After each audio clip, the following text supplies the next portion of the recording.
Ahora va a hablar Eulalia Piñero Gil, que es profesora titular de Literatura Norteamericana y Estudios de Género. Ha publicado numerosos artículos sobre literatura de mujeres norteamericanas y canadienses y sus últimas publicaciones son la colección de ensayos Rompiendo un mar de silencio, representaciones interdisciplinares sobre la violencia de género, publicado en la UAM en 2013, y El despertar de Kate Chopin, traducción y edición crítica en la editorial Cátedra. Gracias. A ver si soy capaz de poner esto. Es vista de lectura, clasificador. Mira, abajo. Vista. Espérate, es que es distinto al mío. Presentación con diapositivas, si quieres estar arriba. No. Ahí está, gracias. Qué fácil era. Bueno. Pues en primer lugar quería agradecer, como siempre, a las organizadoras del coloquio, un año más hacer posible pues, este encuentro tan magnífico, ¿no?, sobre literatura de mujeres y sobre temas de mujeres y agradecer muy especialmente a Margarita que esté hoy aquí con nosotras, ¿no?, y darle fuerza. Bueno, pues en mi comunicación vamos a retroceder un poco a la época de entresiglos, ¿no?, de transición que fue tan productiva en todas las literaturas europeas y en las que tienen que ver con el mundo anglófilo, ¿no?, o de los Estados Unidos y de bueno, mejor le doy con esto, y de Canadá. La obra de la cual les voy a hablar hoy es una obra pues, que es ya canon en la literatura norteamericana y en España pues, se conoce bastante dentro de los programas de literatura norteamericana de entre siglos, pero realmente es un caso literario de los muchos que ha habido en la historia de literatura que tienen que ver con el escándalo y posterior eliminación del canon, ¿no? O sea, que se produjo su recuperación a mediados del siglo XX en los años 70 y 80, que coincide justo con la eclosión de la crítica feminista, pues ya proponerse y establecerse como una obra canónica. Esta es Kate Chopin, que nació en 1850 y falleció en 1904, San Luis, Missouri. El coloquio se centra en literatura de los siglos XX y XXI, ¿no? Pero esta mujer, aunque publicó su obra magna en 1899, pues es una autora del siglo XX por los temas que trata y cómo los trata, y sobre todo ya, como he comentado antes, por la historia de la recepción. Nada más publicarse esta obra, como ya dije antes, desapareció completamente de las bibliotecas y de las librerías de los Estados Unidos, porque la protagonista, Edna Pontellier, pues, fue acusada, bueno, pues, de ser una libertina, una adúltera. La obra se consideró pues, una vulgar historia de sexo desmesurado, y bueno, pues a consecuencia de ello no tuvo más opciones de ser ni leída ni de entablar un diálogo con las otras obras que le precedieron. Fue, por ejemplo, Edna Pontellier, se dijo de ella que era una Bovary criolla, ¿no? O sea, se aludía a obras francesas, también a Ana Karenina de Tolstoy, Madame Bovary de Flaubert, pero sin embargo no se dejó ni tan siquiera que se estableciera un diálogo, y fue una auténtica pena. Y una vez más, en la literatura norteamericana tuvieron que recurrir a la crítica literaria europea para que esta novela, una vez que se tradujo en Francia por Cyril de Narbonne en 1953, y recuperada por la edición completa de las obras de Kate Chopin y de la novela por un erudito noruego, pues eso hizo pues repensar las cosas en Estados Unidos. Dijeron, bueno, si en Europa se está leyendo esta novela es porque será que es interesante, y a partir de ese momento, pues de la labor que hicieron tanto el francés como el noruego, pues se pudo volver a leer la novela en Estados Unidos y a hablar de ella. Aquí tenemos dos imágenes de Kate Chopin, que era Kate O'Flaherty, de joven, una gran feminista y rebelde, desde muy joven, lectora de todas las escritoras clásicas del XIX, pero también de toda la literatura clásica europea, una lectora voraz, como suele ocurrir en el caso de las grandes escritoras. Y aquí tenemos a Kate Chopin cuando tenía 50 años, y creo que las dos imágenes son interesantes en el coloquio, ya que vamos a hablar de las edades de la mujer, y yo me voy a centrar en las edades de Edna. El despertar es una novela de crisis, de renacer y de despertar, como dice su título, ligada indefectiblemente a las edades de su protagonista, que es Edna Pontellier. Estas son algunas portadas de la novela.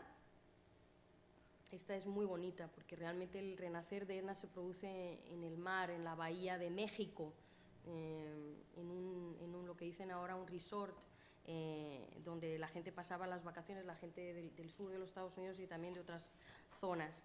Edna Pontellier tiene 28 años cuando empieza la novela.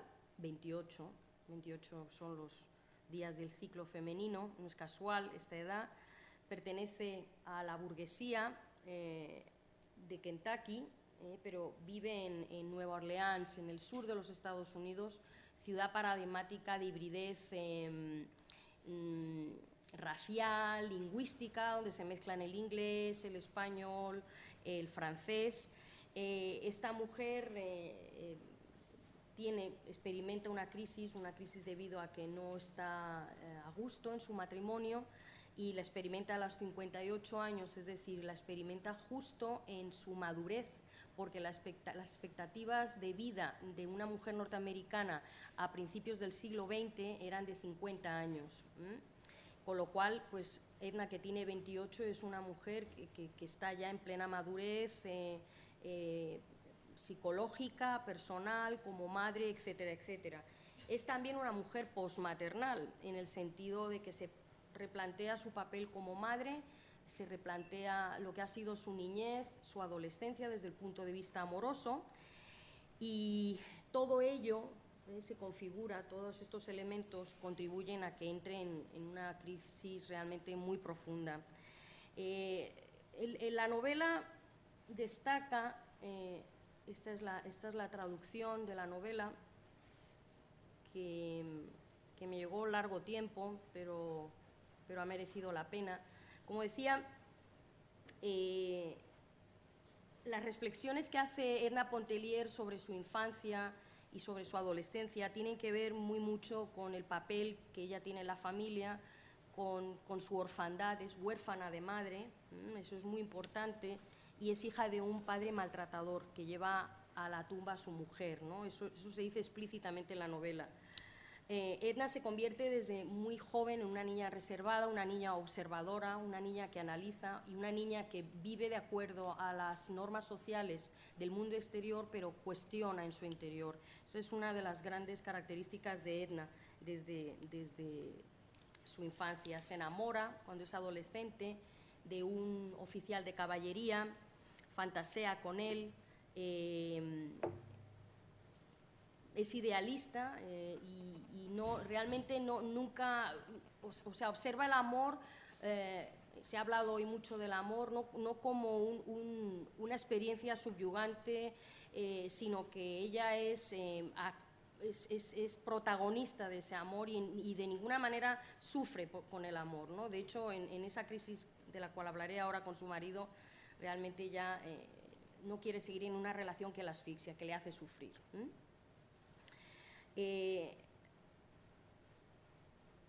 Entonces, durante el periodo de la adolescencia, Edna descubre esas posibilidades del amor, el amor liberador. En ningún momento el amor que esclaviza a la mujer, y cultiva sus sentimientos amorosos pues de una manera interesante, ¿no? Desde mi punto de vista muy moderna. Edna es una buscadora en el sentido más profundo de la palabra. Busca porque necesita saber quién es, qué significa el amor, qué significa la maternidad, qué significa el arte, qué significa la sexualidad. Y todo ello es lógicamente motivo de análisis y también motivo de crisis, porque es fin de siglo, transición hacia el siglo XX y por lo tanto pues un momento muy crítico, tanto político para la mujer como social, y me refiero al contexto norteamericano.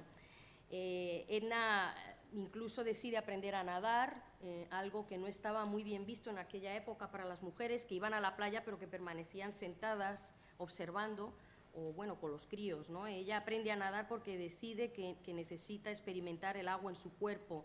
Y tengo aquí la cita que es muy bonita, bueno, aquí está, sí, y cuando descubre que puede nadar, ¿no? Quería nadar tan lejos y hasta donde ninguna mujer hubiese llegado antes, o sea, que ella es ambiciosa, ella desea superar siempre, superarse en todo lo que tiene que ver con la experimentación hedonista de la vida. Durante el periodo de su juventud, Edna se enamora locamente de un actor dramático, también fantasea con esa posibilidad, pero realmente el destino la lleva a conocer a un hombre que la corteja, se siente muy halagada por ese cortejo, ciertamente un tanto convencional, pero las circunstancias la llevan a casarse, algo que ella califica en la novela, o la narradora, mejor dicho, como un accidente. Ya, y dice la novela, nunca volvería atrás, porque las puertas del reino de los sueños y de la ilusión ya se cerraron para ella. O sea, una vez que se casa, ya se terminó. Bueno, entonces pasamos al momento de la madurez, que para mí bueno, es el más interesante en la novela, es en el que se centra la evolución de Edna como persona, partiendo de esta realidad objetiva para ella, de que el matrimonio es un error. Ya sobreviene en la novela toda una cascada de situaciones que la hacen cuestionar fundamentalmente su papel como ángel del hogar. No quiere ya ser esa madre abnegada, esa madre unidimensional que cuida de los hijos, y esa madre reproductora, y tampoco desea ser ya el objeto valioso de su marido, ¿no? Como al principio de la novela se nos dice.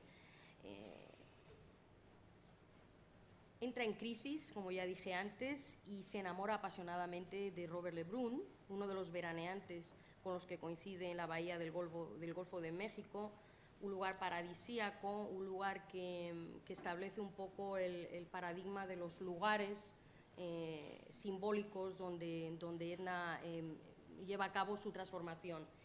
Uno de los momentos más interesantes, ¿no? De los muchos que hay en la novela, es en el que ya desea romper con esa idea de posesión, deseo no volver a pertenecer a nadie más que a sí misma, ¿no?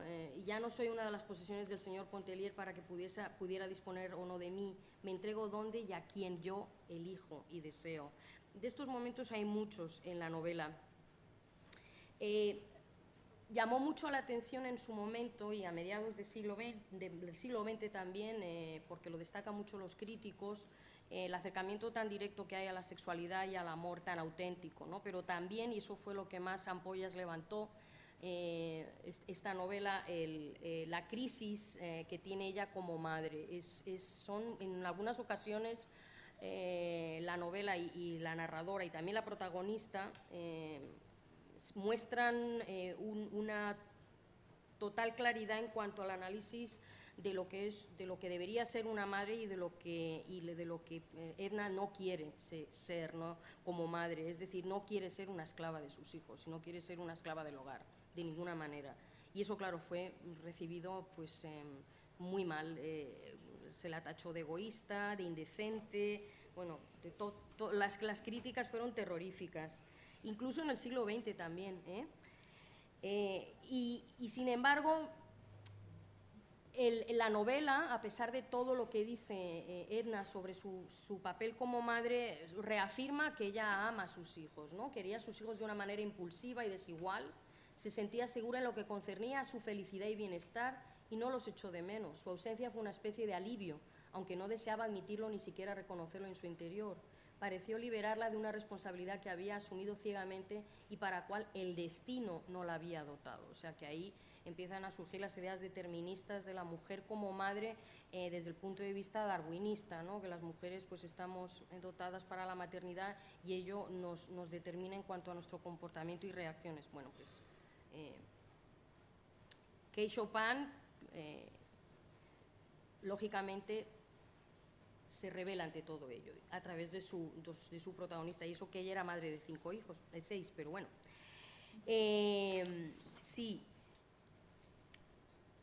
El problema de todo esto y el problema de que la novela pasara a la oscuridad más absoluta es que la sociedad norteamericana del siglo XX, principios del siglo XX, no estaba preparada para una discusión abierta sobre estos temas, y más desde una perspectiva de la mujer.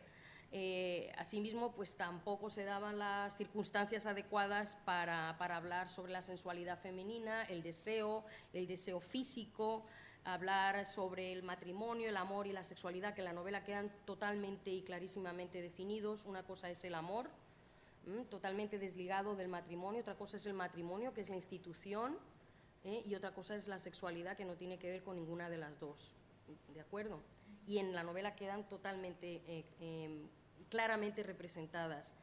Edna es una mujer hedonista, es de formas robustas, goza con la comida, con la bebida, con la música, con la pintura, con el arte, con la contemplación, con la observación, con los paseos. Es una gran observadora y su despertar sexual está muy ligado con todo lo que es el tema del cuerpo, de cómo trata la novela el cuerpo, ¿no? El cuerpo es central, el cuerpo y la sensualidad. He dicho antes que la novela, que el entorno social no estaba preparado para esta novela, pero bueno, es cierto, pero también había una parte de la sociedad norteamericana representada por los movimientos reformistas de mujeres, las sufragistas, la incorporación de la mujer al trabajo ya a principios del siglo XX, que fue una realidad en Estados Unidos, la incorporación de la mujer a la universidad también, que sí estaba preparada para este discurso. Lo que pasa es que, claro, no tuvieron ni siquiera oportunidad de leerlo, ¿no? Y en la novela vemos, por ejemplo, dos tipos más de mujeres. Madame Ratignol, que es una amiga de Edna, que es madre, pero es una madre, el prototipo madre gallina, que tiene un montón de hijos, está embarazada, y es muy amiga de ella por cuanto entiende un poco los sentimientos de Edna. Pero también está la otra mujer, que es más paradigmática, es Mademoiselle Rice, que es una mujer soltera, es músico, y es concertista, que para ella es su paradigma. Ella realmente quiere ser como Mademoiselle Rice. Entre los muchos despertares de esta novela es de múltiples despertares a la sensualidad, a la sexualidad. Quizás el más importante y al que yo le otorgo más valor es al del arte. Edna, aparte de descubrir que es una mujer que siente, a pesar de estar casada, pues es una mujer que quiere desarrollarse como pintora y aprende a pintar y pone un estudio y tiene aspiraciones de vender sus cuadros y de sacar dinero, o sea, de ser autónoma. En eso se diferenciaría muchísimo de Madame Bovary, con la que se ha comparado muchísimo. En muchos momentos de la novela, esta aspiración, este sueño de ser artista conlleva también pues, su aislamiento, porque tiene que mudarse de la casa de su marido y se tiene que mudar a un sitio mucho más pequeño que ella llama el Palomar, un lugar donde ella construirá brevemente pues, su independencia y su autonomía, que es lo más importante para ella. En muchos momentos de la novela asistimos a cómo Edna habla de las mujeres también de su época, ¿no? Hablan del hecho de salir, de pasear, de andar, de observar el mundo, cómo cambia, ¿no? Esta es una de las citas que a mí más me gustan. Siempre me han dado pena las mujeres a las que no les gusta andar. Se pierden tantas cosas, tantos pequeños detalles de la vida, y las mujeres aprendemos tan poco de la vida en general. Bueno, pues voy a ir terminando ya. El final de la novela, que es uno de los más controvertidos de la historia de la literatura de mujeres, hay muchísima discusión sobre si es un suicidio, sobre si es un acto de liberación. Para los que no hayan leído la novela, Edna vuelve a Grand Isle, a ese paraíso donde aprendió tantas cosas, se introduce en el mar porque aprendió a nadar y era lo que más le gustaba, nada, y las fuerzas le desasisten y ahí se termina la novela. Entonces queda un final muy abierto, ¿no? Y muy controvertido, porque mientras otras mujeres de mediados del siglo XIX, como son Madame Bovary y Ana Karenina, se ve clarísimamente cómo se les castiga, los autores las castigan. En este caso tenemos a Kate Chopin como autora, como madre de esta novela, y no hay un castigo desde mi punto de vista para nada, ¿no? Sino hay una afirmación del poder, de la fuerza de un sueño, del poder de la fuerza de la independencia y la autonomía, y también una evidencia de que es muy difícil superar las limitaciones de la sociedad. Ella en sus viajes hedonistas con Robert Le Brun descubre que él lo único que le puede plantear su amante platónico es la reproducción de los esquemas del matrimonio. Quiere casarse con ella y ella para nada desea eso, con lo cual se produce sufre un shock con esta realidad y ya pues no le interesa seguir con él y sencillamente vuelve, ¿no?, a Grand Isle.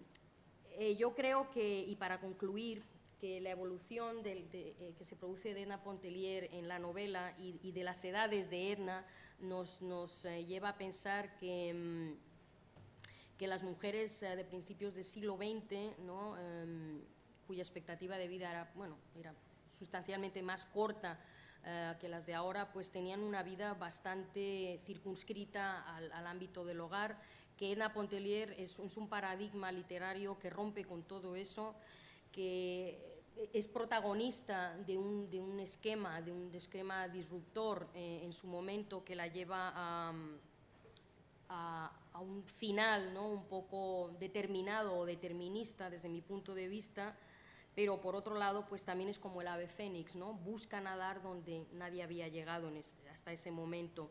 Yo creo que es una novela riquísima, que nos habla a las mujeres hoy en día y a todo el mundo. Discurre por una encrucijada temporal que es clave, ¿no?, entre siglos, y establece un diálogo muy valioso con otras obras de su época, y no solo de finales del siglo XIX, sino con Virginia Woolf, por ejemplo, establece un diálogo muy interesante. Yo quería terminar con una lista de novelas y sobre todo también hacer mención de la regenta, de nuestra regenta de Alas Clarín, que también entra en diálogo con ella, ¿no? Todas estas obras son obras que le precedieron, que abren un poco camino, algunas de ellas, no todas, a la representación de la mujer en momentos de crisis, ¿no? Todas ellas, bueno, en el caso de Ibsen no, pero en el caso, por ejemplo, de Madame Bovary, de Ana Karenina, pues están en matrimonios que están muertos y deciden salir, deciden despertar de esos matrimonios. El final, como ya hemos visto, es muy distinto para cada una de las protagonistas. Muchas gracias.